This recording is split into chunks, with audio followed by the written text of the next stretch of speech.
C'était la nuit du 20 au 21 juin 2021. Donc nous on habite dans cet immeuble au deuxième étage. Moi j'ai été réveillée par des grands coups tapés sur la porte. Je me suis retrouvée face à mes voisins qui n'avaient pas les mots. Donc je suis allée chez eux et par la fenêtre ils m'ont montré ce qui se passait. Donc par leur fenêtre j'ai vu la rue jonchée de pierres. Puis ça continuait à tomber, donc j'ai compris ce qui se passait. Je suis vite rentrée chez moi, j'ai réveillé les 3 enfants. Je leur ai dit de prendre une paire de chaussures et on est descendu en fait en claquant la porte derrière nous. Dans l'escalier, il y avait de la poussière de partout, il y avait une odeur très particulière. Au moment de sortir, donc la porte était bloquée par des pierres, par des fils électriques. Et donc on a été aidés par des personnes de la rue qui nous ont aidés à sortir les enfants de l'immeuble. Et puis on s'est retrouvés dans la rue, ça tombait encore, donc il y avait encore le bruit des pierres, il y avait à ce moment-là la police a commencé à arriver sur les lieux, il y avait des appels à l'aide de gens qui étaient sous les pierres, et donc on est resté peut-être 5-10 minutes comme ça dans la rue, jusqu'à ce qu'une voisine, adorable, me voyant avec les 3 enfants, me propose d'aller chez elle en fait pour me mettre à l'écart, ce que j'ai fait avant de pouvoir appeler des amis qui, heureusement avec leur téléphone allumé, ont pu nous accueillir pour la première nuit. Donc les 2 immeubles étaient 2 immeubles de 3 étages qui se sont intégralement effondrés. Et nous n'avons absolument aucune idée pour le moment des causes qui ont causé l'effondrement. Cette nuit-là, quand je sors, je ne me dis rien du tout. En fait, je gère l'urgence. Et dans les jours qui ont suivi même, on n'a pas eu d'informations claires. En fait, dès le début, on a eu même pas mal d'infos contradictoires. De type, ça peut durer. La dernière fois qu'il y a une situation similaire qui s'est passée, on leur avait dit que ça prendrait 6 mois. Finalement, au bout de 3 mois, ils sont rentrés chez eux. Et en fait, non, moi je pensais sincèrement, quand tout commençait à retomber, qu'on serait chez nous pour le mois de décembre. Je ne me rendais pas compte, je me disais que finalement notre immeuble y tenait, donc que c'était le problème des 2 immeubles au milieu, que nous à côté ça allait et que j'imaginais pas du tout tout ça.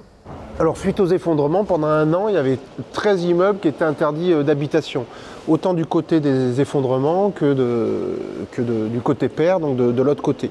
Après 1 an, après sécurisation, il y a uniquement 3 habitations qui sont interdites d'habitation et une habitation où les gens peuvent y habiter, les propriétaires peuvent habiter, mais ils ne peuvent pas louer et ils ne peuvent pas enlever les morceaux de bois, les étrusillons, ils doivent le laisser en place. On a interdiction d'y habiter. C'est magnifique. Wow. Bienvenue dans la dent creuse. Celui de droite, il était habité, celui-là, il était en cours de rénovation en fait par un entrepreneur. C'était sous alerte, nous, au mois d'avril, mars ou avril 2021, on avait eu le passage d'un huissier qui était passé chez nous en disant que vu que des désordres avaient été identifiés au numéro 19 et qu'il était allé relever les désordres, il passait de l'autre côté aussi du chantier, côté 23, pour voir s'il y avait des désordres visibles de notre côté. Et nous, il avait relevé qu'il n'y avait pas de désordre visible. Mais donc il y avait déjà une alerte forte qui avait été donnée depuis plusieurs mois sur la dynamique, en tout cas, les mouvements en cours en fait sur les immeubles. Et vous leur en voulez ? Moi, quand on a accès aux échanges en fait entre les différents propriétaires des 2 côtés, oui, parce que en fait c'est chronique d'une mort annoncée, et on a eu de la chance qu'il n'y ait pas de mort. C'était marqué que ça allait tomber. Il y a une inertie. Mais là, avant, il y a une inertie de réaction, et après, il y a une inertie de gestion, quoi. De gestion.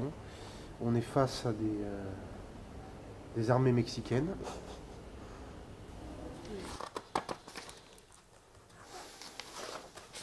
On a déclaré le sinistre, on a demandé une assistance, ils nous ont expliqué, donc là c'est l'assurance habitation, donc ils nous ont expliqué que nous n'avions pas de dégâts matériels, puisque notre immeuble ne s'est pas effondré.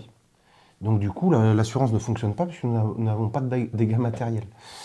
Donc on a demandé quand même une assistance juridique, normalement on peut faire fonctionner l'assistance juridique, et là on a appris que l'assistance juridique elle fonctionne uniquement si on a des dégâts corporels. Or, on n'avait pas de dégâts corporels. Donc, en fait, on ne rentre dans aucune case. Au lendemain des effondrements, quand j'ai eu l'assureur au téléphone, parce que j'ai fait les premières démarches, l'assureur rapidement m'a fait répéter le fait que, Madame Huchon, vous avez bien compris que je ne peux vous adresser qu'une fin de non-recevoir à vos demandes. J'ai dû le répéter à l'oral pour qu'il s'assure que j'avais bien compris qu'on n'avait droit à rien. C'est choquant et très désagréable. Au lendemain des effondrements, 48 heures après, on a eu une réunion aussi avec la mairie qui était organisée dans un gymnase où on était plusieurs à dire que on n'avait pas, on était sortis en pleine nuit de chez nous et on n'a pas eu le droit de rentrer chez nous.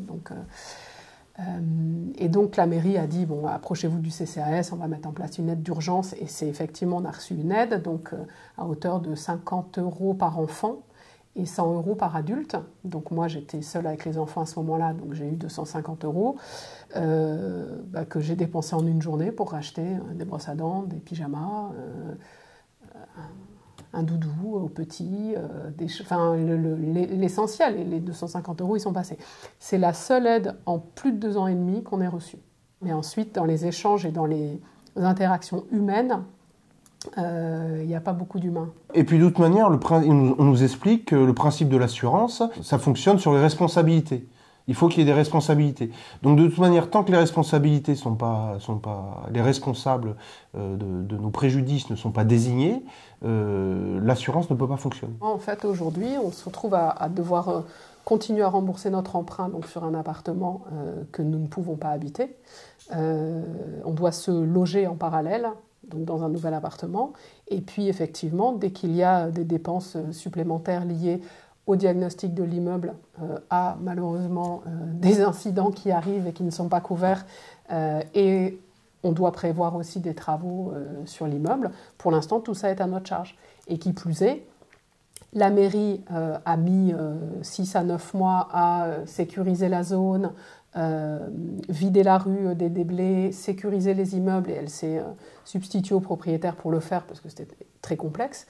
À hauteur de 1,8 million et charge au propriétaire de rembourser ces 1,8 million engagés par la mairie. Donc, un jour vous êtes chez vous, tranquillement chez vous, le lendemain vous n'êtes plus chez vous, vous avez 2 loyers et vous devez payer pour des choses dont vous êtes nullement responsable. Je suis sous l'eau, quoi.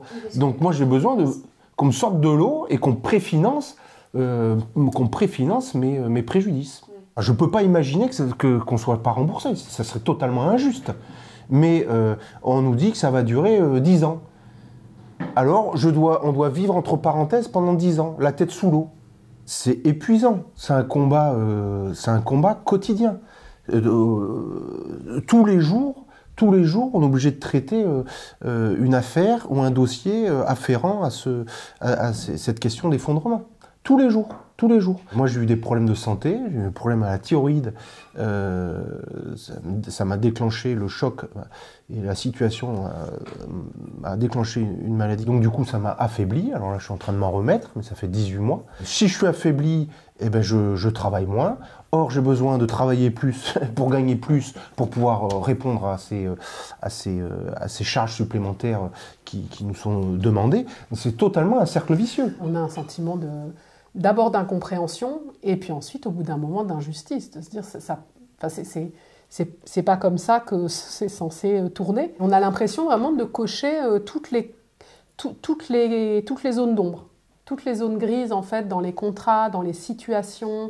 On n'est nulle part. Soit on considère qu'on n'a vraiment pas de bol, soit on considère que le dysfonctionnement est peut-être cherché comme ça parce que les zones grises, il y a certainement des gens que ça arrange, quoi. Donc ça, pareil, tu vois, on a dû faire sécuriser la porte parce qu'au début, il y a eu des tentatives d'effraction, donc on a dû faire renforcer les portes. Ouais, donc c'est ça, c'est qu'il faut passer au travers de ça. Il y a ce sentiment-là d'être un peu dans un truc que tu n'aurais pas le droit de faire. Ah bah tiens, Bruno, il a fait sécuriser sa porte. Il a fait quoi? Sécuriser sa porte, regarde. Donc ça, tu vois, ils avaient pété la porte de la... Ça, c'est les gens en face de chez nous. Et tu vois, de ce côté-là, leur appart, il est totalement étayé à l'intérieur. Tu vois, il n'y a pas de...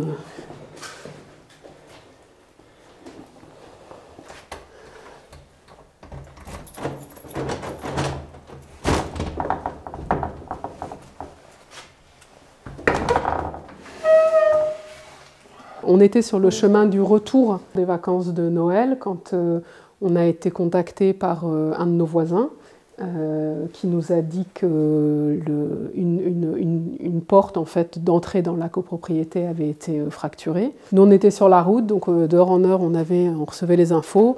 Et puis pour savoir une demi-heure avant d'arriver sur place que c'est notre appartement qui avait été forcé et qu'il avait été retourné. Donc quand on est arrivé sur Bordeaux, on est venu voir ici, se rendre compte des dégâts et puis entamer des procédures qui n'étaient pas évidentes. On a galéré pour faire venir la police nationale.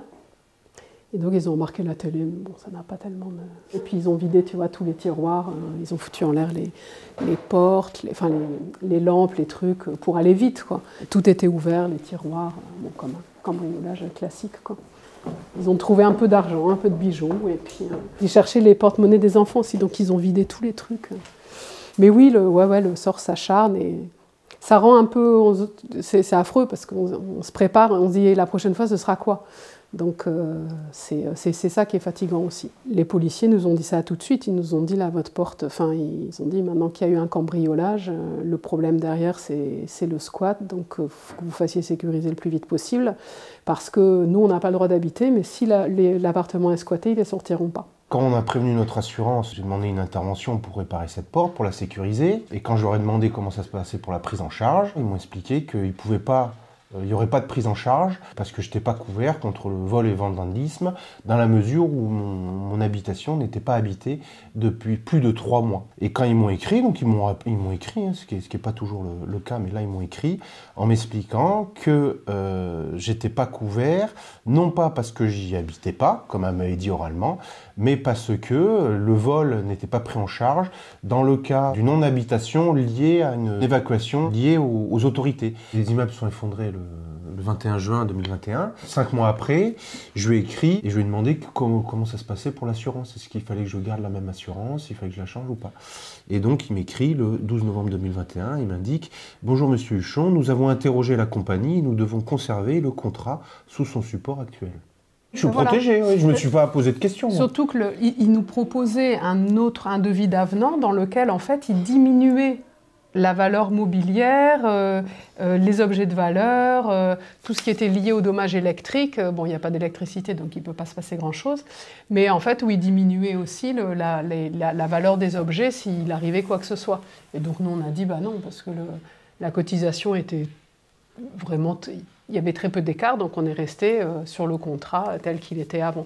À aucun moment, il nous a été spécifié que ne logeant plus chez nous, de fait, on perdait un certain nombre de droits. En fait, ce qui est un petit peu gênant aujourd'hui, c'est qu'on a une obligation d'être assuré dans plein de situations de la vie, hein, quand on envoie ses enfants à l'école, quand on prend sa voiture, quand on loge quelque part, qu'on soit propriétaire ou qu'on soit locataire. Mais on a le sentiment que cette obligation, elle ne rencontre aucun devoir en face et qu'en fait, il n'y a pas d'obligation d'assistance de la part de nos assurances. Les services juridiques travaillent très certainement beaucoup chez eux pour gagner du temps, pour chercher à ce qu'on n'aille pas à la fin des processus. Peut-être que dans la majorité des cas, d'ailleurs, c'est payant. Les gens sont fatigués. Parfois même, les gens ne sont plus là pour porter leur dossier au bout d'un moment, quand les procédures durent très longtemps. Et donc, effectivement, oui, on a l'impression de contribuer à un système qui est totalement dysfonctionnant et qui se fait au préjudice des clients, qui sont obligés d'être clients, en fait. Il faut qu'on revienne, quoi. C'est ça. Aujourd'hui, il faut qu'on rentre chez nous, quoi. Ça fait 3 Noëls qu'on n'est pas chez nous. Donc, je ne sais pas ce qui m'a pris cette année. Je leur ai dit que le prochain Noël, on serait certainement chez nous. Mais je ne sais pas si je dois arrêter ou si c'est faisable. On n'a aucun élément tangible pour l'instant.